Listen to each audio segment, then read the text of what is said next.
So I keep getting questions about like how to export your images from Procreate and your iPad into RedBubble, into your computer, etc. So I'm going to make this very brief. I want this to be a quick video that someone could just click on. Here we are in Procreate right now, okay? This is just like a tiny little drawing of these little flowers. In order to export this, the way that I do it, and that's what I'm going to show you, you're going to click on this little like, I'm like, sorry, this is not ideal. Here we are. So what we're going to do is you got this little thing here.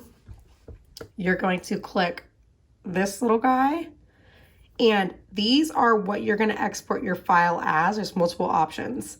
Let's say I'm just exporting it as is with the flowers with the white. I typically will just do like a JPEG and export, and then you're going to send it to, how I do it is I just airdrop it, and then I airdrop it to my laptop, and then it's going to go to my downloads on my laptop. Let's say you are doing a sticker and you don't want this white in the background. First of all, you're going to get rid of it by selecting layers, uncheck background. Now you just have this.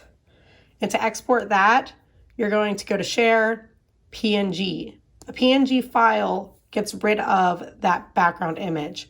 Airdrop it, click on where you want to send it, and there you have it. Or you can send it in other ways. You can send it via text, you can do a mail, message, whatever. Once those are airdropped to your laptop or wherever you're sending it, then you can upload through RedBubble. Trying to close this out. You can upload through RedBubble or whatever you're trying to upload it to. I'm not going to put that in this video. That's going to be too much. I have another video on my page here that tells you exactly like all the steps, and it actually includes this step as well. I just wanted to make a quick video so that people could just see it really quickly. But to upload on RedBubble, I have a whole video on it. I will put it up here in this video, and hopefully this helps.